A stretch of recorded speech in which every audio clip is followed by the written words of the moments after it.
Bom, senhores, eu vou realizar aqui uma anatomia da bobina de Tesla e eu vou seguir estritamente o que está escrito nesse livro aqui.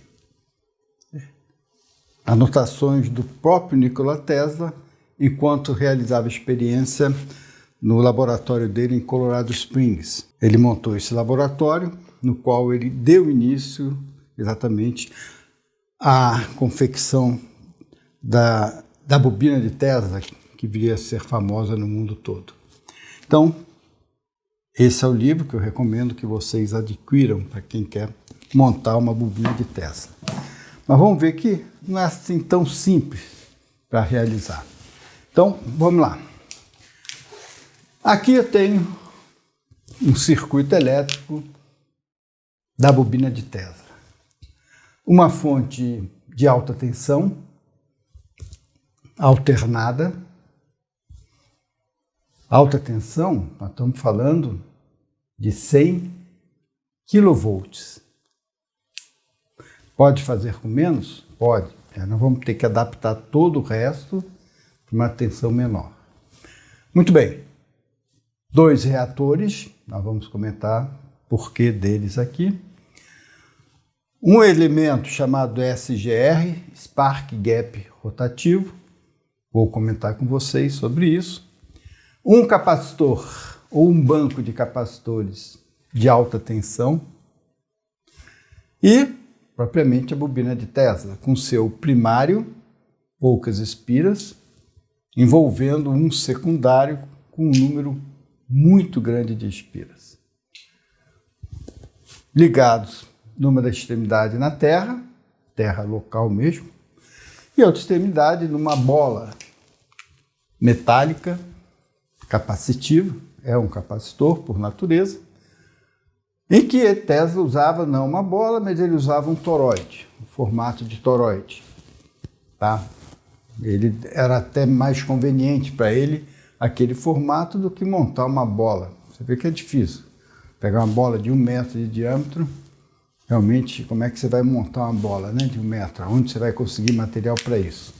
Já o toroide já fica mais fácil. Você pegar alguma tubulação de gás metálica e utilizá-la como.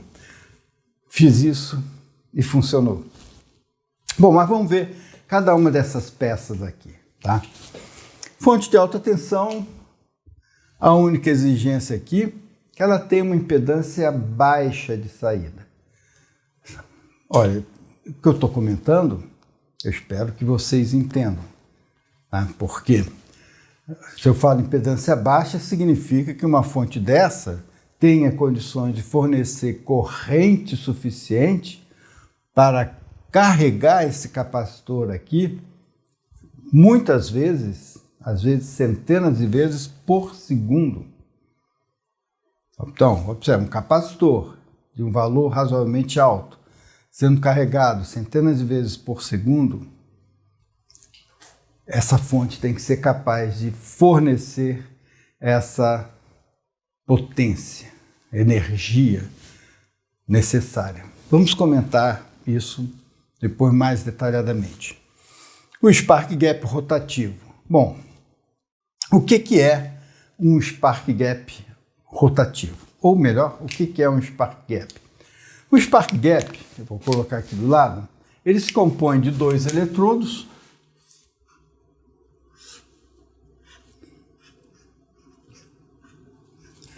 separados por uma distância D convenientemente calculada para que, quando a tensão entre esses 2 eletrodos ultrapassar a rigidez dielétrica do ambiente aqui em volta dele, pode ser o ar, é o ar que nós vamos trabalhar, ele então produza uma descarga elétrica permitindo a passagem das cargas elétricas de um eletrodo para o outro. Ou seja, o Spark Gap, quando acionado, ele se torna um curto-circuito. Ele dispara, se torna um curto-circuito. Quando a carga se esgotar, ele abre novamente, esperando um novo fluxo de cargas elétricas entre ambos os eletrodos. Então, isto é o spark gap. Você pode fazer um spark gap com 2 eletrodos mesmo, duas pontas de um prego, foi o que eu fiz, separada. Nós sabemos o quê? Que a rigidez elétrica do ar ela é de 3.000 volts por milímetro. Então, se eu separar a 5 milímetros, 2 pontas de prego, por exemplo, você vai ter 15.000 volts ali de rigidez elétrica. Ou seja, somente quando a tensão entre os eletrodos atingir mais ou 15.000 volts ou mais, é que haverá então a descarga elétrica e aí aquilo pode ser considerado, o spark gap, um curto-circuito. Isto aqui é feito aqui, mas só que esse spark gap aqui ele é rotativo. Observe na figura aqui, nesse momento aqui, eu tenho esse eletrodo, tá, ligado eletricamente a esse aqui. Isso daqui vai girar numa velocidade suficientemente alta, tal que, no momento após, alguns milissegundos depois, tá, essa parte aqui, entre 2 eletrodos, estará no vazio e não haverá descarga elétrica. Ou seja, a descarga elétrica aqui já não vai se fazer pela distância, e sim quando houver o contato elétrico periódico durante a rotação desse disco aqui. É uma forma de simular o spark gap. Esse aqui é o spark gap estacionário. Você pode usar? Pode. Mas o que acontece?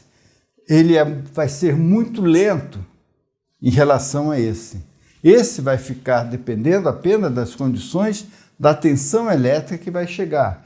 Esse não, ele já entra em curto-circuito mais rapidamente.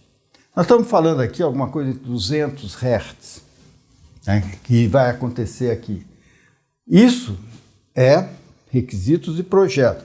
Vocês, quando forem projetar, já pensam qual é a velocidade que eu preciso ter aqui, tal que eu tenha, por exemplo, 200 Hz, e que eu estaria fatiando a minha tensão que está chegando aqui, sendo enviada então para o capacitor, e quando houver o curto-circuito daqui para cá, do spark gap, esse capacitor que já estaria carregado vai então descarregar sobre o primário, fechando aqui um circuito. Olha só o circuito aqui.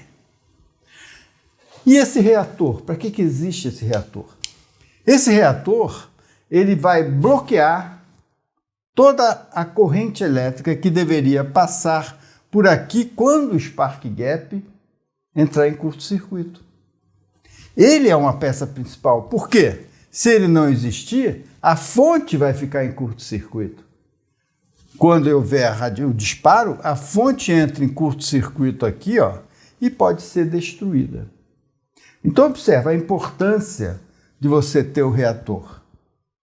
Ou seja, você vai ter que ter uma bobina, também enrolada, com um valor suficientemente alto para segurar a pancada, né, de corrente que deveria passar por aqui, mas, ao mesmo tempo, ela tem que permitir que passe corrente elétrica para alimentar esse capacitor quando o spark gap estiver em off. Então, o cálculo aqui desse reator é importante. Ele é como se fosse um filtro de altas frequências. Em baixa frequência, ele permite a passagem, mas em alta frequência, quando necessário aqui, ele corta. Ou seja, aqui vai ter um pulso de 1 para 0. Então ele cortaria, evitaria que a fonte entrasse aqui no circuito e, com isso, a fonte fica até tranquila para continuar fornecendo alimentação num ciclo posterior. Então é o seguinte, o que nós queremos aqui? Saber qual é a frequência desse spark gap. Qual o motor que eu vou utilizar para girar com os seus eletrodos e para produzir aqui curtos-circuitos periódicos de largura calculada, para que eu possa, então, fazer o disparo da carga capacitiva no primário. E aí, do primário, eu tenho então por indução aqui uma alta tensão no secundário de acordo com a relação de espiras do secundário para o primário. É assim que calcula. Isso é qualquer fonte de alta tensão, é assim. Você tem que ter tantas espiras aqui calculadas em relação a essa para que aqui eu tenha uma tensão alta. Vamos imaginar, eu quero aqui 1 milhão de volts. É por aí, bobina de Tesla começa com 1 milhão para mais. 1 milhão de volts. Se eu colocar uma relação de espiras de 1000, significa que se eu tiver aqui 1000 espiras, eu tenho aqui uma espira. Aqui você tem poucas espiras, aqui no máximo 4, 10 espiras. Tá? Então, uma relação de 1000, se aqui eu tenho 1000 espiras, aqui eu tenho 1. Se eu tenho aqui 10.000 espiras, eu tenho que ter 10 espiras aqui. Então, observe, quanto maior o número de espiras aqui, também você tem 1000 vezes ela aqui. Mas o importante é que você tenha uma relação de 1000 daqui para cá, para poder atingir essas altas tensões, milhões de volts em que Tesla trabalhava. A fonte dele era de 100 kV. É difícil você achar hoje, a não ser nos ambientes científicos, você pode comprar a fonte de 100 kV e me parece que é em torno de 100 mA que ela tinha que fornecer. Então, 100 kV com 100 mA. Aí vocês calculam em torno de 10 kVA, que é a capacidade de uma fonte dessa. Não é barata, ela é cara. Mas será que a gente pode fazer uma bobina dessa de uma forma mais simples? Vamos pensar. Eu vou mostrar para vocês como é que vocês vão fazer. E antes disso, a gente vai até analisar uma que já se propõe, eu comprei aí no comércio. Vamos fazer o estudo dela. Será que ela realmente é uma bobina de Tesla? Será que ela pode ser usada a nosso favor? Bom, mas qual era o objetivo de Tesla nisso daqui? Era produzir campos elétricos de altíssima tensão daqui para cá. Ou seja, aqui no Terra você estaria produzindo milhões de volts, né? Que seria uma corrente pulsante de milhões de volts que poderia ser transferida pelo Terra a uma outra bobina. Eu vou colocar aqui, isso aqui é a parte mais importante, ó. Aqui eu tenho a Terra mesmo, Terra. Aqui eu vou ter um campo elétrico de milhões de volts acontecendo aqui, sendo transmitido para outra bobina que estaria colocada afastada. É uma bobina secundária. Essa é a bobina primária e essa é a bobina secundária. Essa aqui é a bobina do usuário, aquele cliente que quer se aproveitar dessa energia que está sendo jogada aqui na Terra. Então, essa bobina entrando em ressonância com essa daqui, ressonância, vocês devem saber, é aquele princípio no qual você consegue fazer com que algo vibre na sua frequência natural. É igual vidro. Um cantor de ópera pode quebrar um copo. Quando ele atinge timbres tão alto quanto a frequência natural do copo, esse copo se parte. É mais ou menos o princípio eletricamente aqui. Existe uma frequência no qual isso daqui pode quase que ir ao infinito em valores de potencial. Esse é o que Tesla procurava sempre. E para atingir isso, ele usava fios de grosso calibre com resistência baixa, tal que o LC, que é constante de tempo e tal, a frequência de ressonância pudesse chegar de uma forma sem resistências elétricas e outras coisas. O livro explica direitinho como seguir passo a passo. Então, eu estou colocando aqui o princípio. Quem não é da área de elétrica, de eletrônica, talvez não entenda, mas com o tempo, a gente comentando sobre isso, vocês vão montando, tá, ou vão formando, plasmando aqui uma ideia do que seja. Mas o importante é daqui para cá.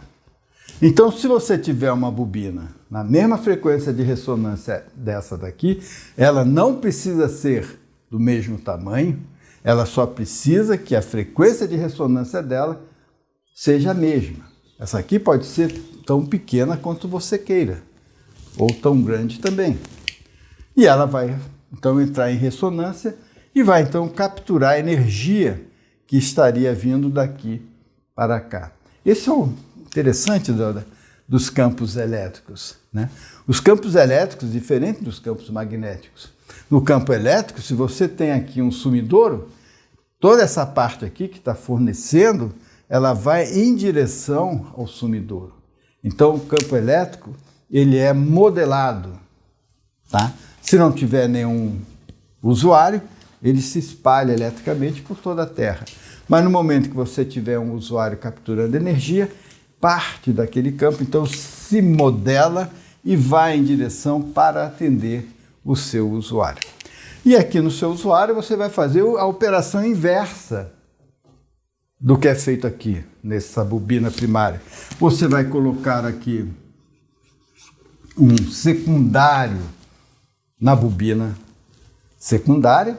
Então, são duas bobinas, a bobina primária, que possui um primário e um secundário, e uma bobina secundária, que possui um primário e um secundário, na ordem inversa. Aqui eu vou ter, então, dos milhões de volts, ou milhares de volts, já vai cair um pouquinho, daqui eu vou transformar em tensões mais baixas, 110 volts, 220, 5 volts, quanto queira.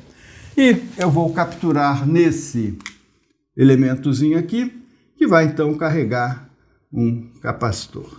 Então, esse aqui tem, é claro, tem uma eletrônicazinha aqui com retificadores a diodo, para você capturar aqui tensões contínuas num banco de capacitores, para depois trabalhar com ele mais à frente. Bom, esse aqui é o princípio da bobina de Tesla. Eu estou fazendo uma síntese, é claro. Aqui eu tenho quase, não chega a um ano, mas nesse livro foram uns 6, 7 meses de pesquisa, com várias anotações diárias do que ele fazia. E aqui a gente consegue capturar qual era a intenção dele. Olha só que interessante. Ele sabe que a Terra é um manancial de energia. Aqui a Terra, energia representada por cargas negativas. E nós vamos falar isso na próxima aula, que na realidade o que nós chamamos de 0 volts, que é o Terra referência, aqui não são 0 volts. Você tem milhares, você tem milhões de volts aqui. Você está em pé agora, em cima de milhões de volts. Pô, professor, não leva o choque? Não, você não leva o choque, porque aqui todo esse ambiente está preparado para esse milhão de volts aqui. Mas como esse milhão de volts, esses milhões, eles são estáveis, se faz a referência, então se chama 0 volts. Simplesmente se muda o potencial. O que era milhão passa a ser 0. E aqui então você tem graduações até, digamos assim, positivas, né? A cada metro eu tenho 100 volts acima do zero. Pô, 100 volts, assim, então a 10 volts eu tenho 1000 volts em relação a esse potencial. É. E nós vamos falar nisso na próxima aula, vamos ver. Isso daqui é uma fonte de energia que pode ser usada. Se eu tivesse uma nave espacial, eu ia explorar isso. Eu ia explorar a existência desse campo elétrico que existe internamente na Terra para fazer a propulsão da minha máquina. Observa que isso não será possível em planetas que não possuam este campo elétrico interno. Nós temos, provavelmente, devido ao ferro que foi colocado, me parece que um grande asteroide entrou na Terra durante a formação. Esse asteroide era composto só de ferro, entrou, penetrou e lá ficou. Então é por isso que nós temos abundância de ferro, níquel, aqui no nosso núcleo. E é esse ferro que nos permite, né, ter cargas elétricas aqui, que são representados por elétrons, dispersos pela Terra homogeneamente, a princípio, e que estão lá para a gente usar. Vamos usar, vamos pegar aqueles elétrons, vamos botar os elétrons para trabalhar, eles estão parados esperando. Alguém que possa pegar aquilo, trazer para cima, trabalhar com eles, porque cada elétron é uma fonte de energia. Ele tem uma energia latente. Quanto maior número de elétrons que eu tiver, maior energia eu tenho disponível para trabalhar. Tesla fez isso. Quando ele começa a fazer a oscilação aqui e coloca milhões de volts aqui, na realidade são as cargas elétricas que ele trouxe do Terra para cá. Então são milhões de elétrons, e muito mais do que isso, milhões de volts que representam uma infinidade calculável de elétrons que ficam aqui nesse capacitor, esperando serem usados para alguma finalidade. Tesla mostrava descargas elétricas. O show pirotécnico era mais para atrair a atenção do que propriamente a finalidade da bobina de Tesla. Hoje a gente faz isso. Shows pirotécnicos, você encontra lá em bandas de música e tal. Mas isso não, isso é a parte menor. Mas é através disso daqui que nós podemos realizar, transferir energia para usuários, para os meus clientes, de uma forma simples, de uma forma grátis. Era o que Tesla queria fazer.